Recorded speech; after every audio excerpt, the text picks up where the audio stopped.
espanto, Sergio. Es tan grave lo que está ocurriendo hoy en Chile, en la Convención Constituyente precisamente, que hay gente de izquierda, de centro izquierda, de los partidos de lo que era la Concertación que gobernó el país después de que retornó la democracia el año 90, que ya están pronunciándose en contra de la Constitución que salga de ahí para el referéndum de salida que es en septiembre de este año. Hay algunos que están sosteniendo incluso en la misma centro izquierda que lo que se está fraguando ahí es la destrucción de la democracia chilena y estarían sentándose las bases para una dictadura de izquierda en Chile. ¿Una dictadura tan grave el tema? Así hay personas que lo han descrito, que incluso están en la misma convención constituyente y que no son de derecha, porque la derecha en la convención tiene una representación marginal, es menos de un tercio y por lo tanto no alcanza a tener el quórum para bloquear las normas que se están aprobando. Es muy grave, hay un movimiento en toda la centroizquierda hoy en día en Chile, de gente que está despertando a lo que algunos veníamos advirtiendo hace mucho tiempo, que sacrificar la Constitución iba a abrir las puertas para una refundación completa del país en la línea del populismo radical de izquierdas. Y eso es lo que está ocurriendo, y podemos entrar a algunos ejemplos de esas normas si tú quieres. Dame ejemplos. Por ejemplo, la Constitución termina con la independencia del Poder Judicial según las propuestas que existen hoy. Va a haber un órgano político encargado de controlar quiénes son jueces y quiénes no son jueces, de acuerdo a las preferencias ideológicas de este comité.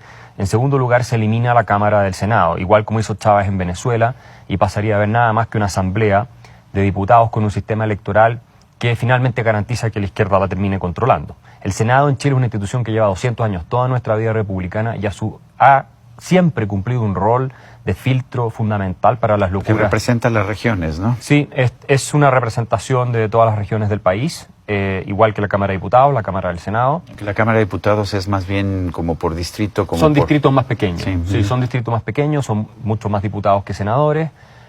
Pero tiene un estatus y una envergadura y una seriedad mucho más alta. Y por eso hay incluso senadores como José Miguel Insulza, que fue secretario general de la OEA y que es socialista. Sí, miembro del Partido Socialista. Exactamente, que han dicho que lo que está haciendo la Convención Constituyente con la eliminación del Senado y la creación de algo que es un adorno realmente, no tiene ningún poder esa figura ficticia de segunda cámara que están creando ellos, es una falta de respeto y es una vergüenza y un peligro. Ahora, hemos visto en Latinoamérica cómo países prósperos se desploman cuando se aplican malas políticas públicas. No es ningún secreto que Argentina fue el país más próspero de América Latina, pero además uno de los más prósperos del mundo en fines del siglo XIX, principios del XX, y que comenzó a declinar a partir de los años 40, sobre todo con el gobierno de Juan Domingo Perón. Pero a ver, lo mismo vimos en Venezuela. Venezuela llegó a ser el país más próspero de América Latina. Es curioso, siempre he pensado que la gente vota con los pies cuando se va a un país, y era el país que atraía a los inmigrantes de todos los países vecinos de Sudamérica. Todos se iban, querían irse a Venezuela porque se vivía mejor en Venezuela. Hoy, sin embargo, vemos que Venezuela es uno de los países más pobres de América Latina, y vemos en Argentina un fracaso tras fracaso, un país con un gran potencial, que sin embargo una y otra vez se ve empujado a crisis económicas que destruyen la fibra misma de la sociedad. ¿Puede pasar eso con Chile? Yo creo que está ocurriendo. Sin ninguna duda, la posibilidad de Chile de llegar al desarrollo, y que se hablaba de que iba a ser el primer país latinoamericano en alcanzar nivel de desarrollo, eso se acabó. Yo te digo, eso ya no es viable en el mediano plazo, ni siquiera en el relativamente largo plazo. Porque el nivel de destrucción institucional que hemos hecho en Chile, basado en ideologías muy parecidas al peronismo, o finalmente este socialismo que se termina combinando con el populismo chavista que arruina a Venezuela a través de las décadas, no es que Chávez surgió de la noche a la mañana. Cuando uno ve un ranking de libertad económica a principios de los 70, de Fraser, cuando lo empiezan a publicar, Venezuela era el país junto con Costa Rica con más libertad económica de América Latina. 14 está en el nivel mundial. Hoy día es el último en el mundo. Lo mismo si uno examina el caso argentino, que esos números no los tenemos de antes, ¿cierto?, de principio del siglo XX, pero un país con muchísima libertad económica, y el peronismo lo arruinó. Lo que sí sabemos es que Argentina era de los países más ricos del mundo. Sí, era más rico que Canadá, por claro, decirte algo. Y si pudiéramos medirlo con datos, qué tan libre era económicamente en esa época, que estos informes nos hacían, seguro estaba entre los más libres del mundo. Entonces, lo que está ocurriendo en Chile es muy similar, porque cuando tú ves la trayectoria de la evolución institucional, en nuestro país hemos ido perdiendo puesto en el ranking de libertad económica sistemáticamente, y en el último nos desplomamos creo que eran 19 puestos en el ranking. ¿Por qué? Porque estamos siguiendo estas ideologías muy parecidas a las que, insisto, terminaron por corroer las instituciones en estos países. El redistribucionismo, el estatismo desbocado, el revanchismo social, el Estado creciendo de manera muy corrupta por lo demás. Entonces, eso yo creo que nos va a condenar a la mediocridad sin ninguna duda. La pregunta, Sergio, en este caso, ya no es ni siquiera si vamos a lograr llegar al desarrollo y perdimos esa oportunidad. Ahora estamos hablando si vamos a preservar la democracia liberal. Está en riesgo eso.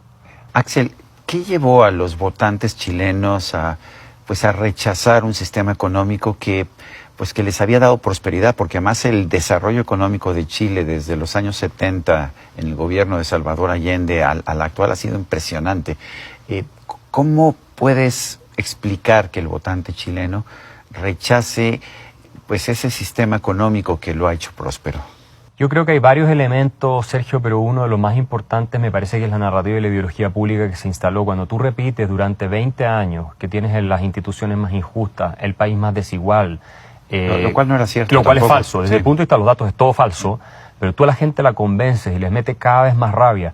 Y después además tienes problemas de crecimiento económico, porque efectivamente la productividad en Chile dejó de crecer hace mucho tiempo y el crecimiento económico con el segundo gobierno de Bachelet colapsó, desapareció.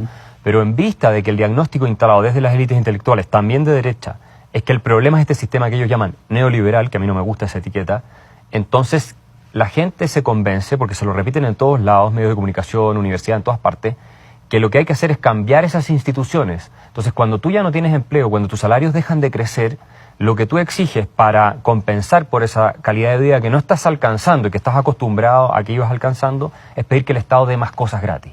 Y la razón por la que el apruebo ganó 80% prácticamente de los votos en la elección de entrada a esta convención constituyente es porque la mayoría de las encuestas lo muestran pensaba que iba a tener más derechos sociales con una nueva constitución, es decir, que iba a tener mejor calidad de vida y más cosas gratis. Y eso tiene que ver con la fase de estancamiento económico que lleva Chile ya por una década, muy fuerte y afectado a la población y con estas ideas. Pero de alguna manera la década de estancamiento económico de Chile coincide también con los inicios del resquebrajamiento del modelo económico que permitió a Chile tener este enorme grado de crecimiento económico en los 80, en los 90 y principios del siglo XX. Correcto, eso es así. La narrativa yo creo que precede a la acción, el pensamiento precede a la acción. Entonces lo que ocurre es que se instala este diagnóstico que primero lo difunde muy fuertemente la izquierda dura y radical, que no está de acuerdo con que la centroizquierda haya administrado este sistema económico liberal que venía del régimen autoritario. Hubo gobernantes de izquierda, gobernantes socialistas que mantuvieron el sistema. Ricardo Lagos, el primer gobierno de ellos. Michelle Bachelet y dos demócratas cristianos, Patricio Elwin y Eduardo Frei Ruiz Tagle, y en algunos casos lo profundizaron, y por eso nos fue muy bien como país. Pero hubo siempre un sector de izquierda que los miraba como unos traidores. Y lo interesante... Esa era la izquierda antigua que había gobernado con Salvador Allende en la Unidad Popular o había apoyado a Salvador Allende. Lo interesante es que ahora esa misma izquierda está reflejada en la figura de Gabriel Boric, que tiene 35 años y es el nuevo presidente de Chile y que prometió que iba, como tú bien dijiste, a destruir el neoliberalismo en el país. Es decir, él dijo que lo iba a enterrar, que Chile iba a ser la tumba del neoliberalismo.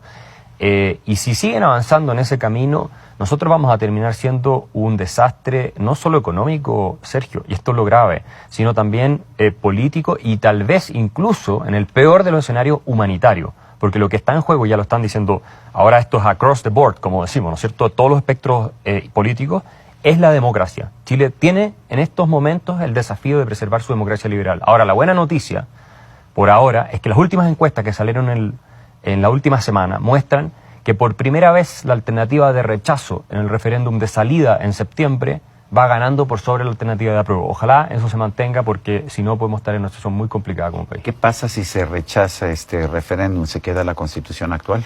Queda la Constitución actual, pero la facultad de crear una nueva Constitución vuelve a las instituciones formales, que en este caso es el Parlamento, el Congreso.